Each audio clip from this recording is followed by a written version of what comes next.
मी प्राध्यापक तुकाराम सोलपुरे लक्ष्य करिअर इन्स्टिट्यूटच्या स्पर्धा परीक्षा प्लॅटफॉर्मवर आपले सहर्ष स्वागत करत आहे. माझे शिक्षण MA, सेट, नेट, पेट झालेले असून PhD अंतिम टप्प्यात आहे. माझी सगळ्यात महत्त्वाची ओळख म्हणजे मी 2500 पेक्षा अधिक शासकीय अधिकाऱ्यांचा यशस्वी मार्गदर्शक आहे. मित्रांनो, आपल्या आजच्या टॉपिकचा विषय आहे आश्रम शाळेमध्ये चक्क 21 वर्षानंतर होणार आहे शिक्षकेतर कर्मचाऱ्यांची भरती.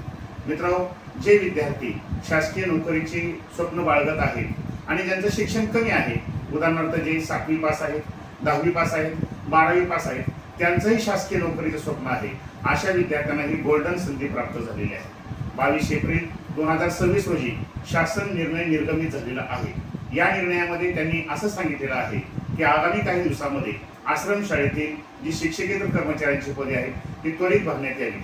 मित्रांनो, या GR मध्ये असाही उल्लेख केलेला आहे की ज्या संस्था आहेत जिथं ज्यांच्या आश्रमशाळा आहेत त्या आश्रमशाळांच्या संस्थापकांनी किंवा संबंधित संस्थेनी याची जाहिरात तयार करावी, त्याला प्रादेशिक संचालनालयाकडून मान्यता घ्यावी आणि त्यांची पुढची कारवाई करावी. मित्रांनो, सदरची भरती प्रक्रिया ही प्रामुख्याने पवित्र पोर्टल मार्फत अतिशय पारदर्शक पद्धतीने होणार आहे.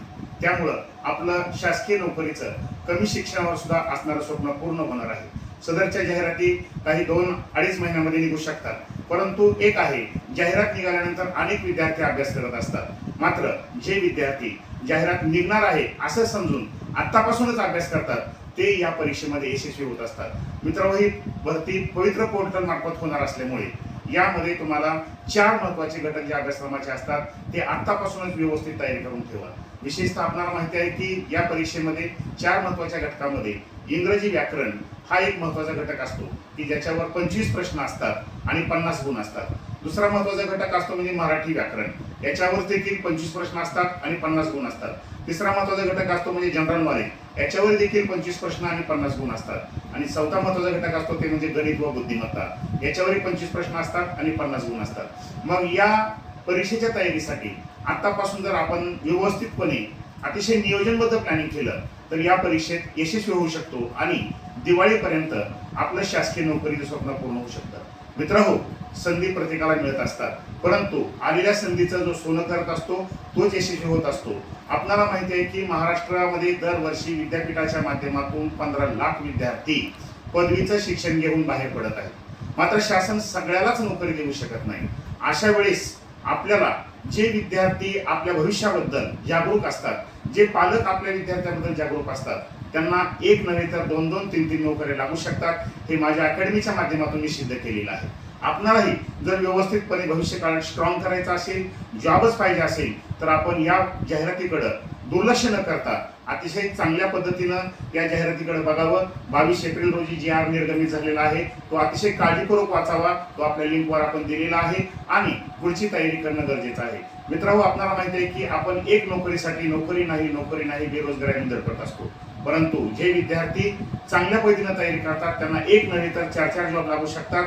आपल्याला माहिती आहे की माढा तालुक्यात विठ्ठलवाडी हे अधिकाऱ्यांचं गाव आहे.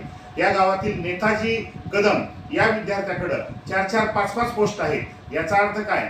बेरोजगारांना बेरोजगारीच आहे आणि जे टॅलेंट आहे त्यांना आज ही नोकरी आहे. म्हणून माझी विनंती आहे आपल्याला की या जाहिरातीकडे आपण सिरियसली पहा. आजपासूनच भविष्य काळामध्ये अवघ्या 2 महिन्यामध्ये जाहिरात निघणार आहे असं गृहीत धरून या 4ही घटकाची अत्यंत काळजीपूर्वक तयारी करा. या 4ही घटकाच्या तयारीसाठी जे स्पर्धा परीक्षेसाठी रेफरन्स बुक आहेत तेवढीच वापरा, एक्स्ट्रा काही वापरायची गरज नाही. आणि जर आणखी काही मार्गदर्शन आवश्यक असेल तर बार्शीच्या लक्ष्य करिअर इन्स्टिट्यूटमध्ये तुम्ही विचारू शकता, येऊ शकता, किंवा माझा मोबाईल नंबर 976786 यावर फोन करून तुम्ही विचारू शकता. आणि यापेक्षाही आणखी बऱ्याच जाहिराती 10वी-12वी पासवर निघणार आहेत.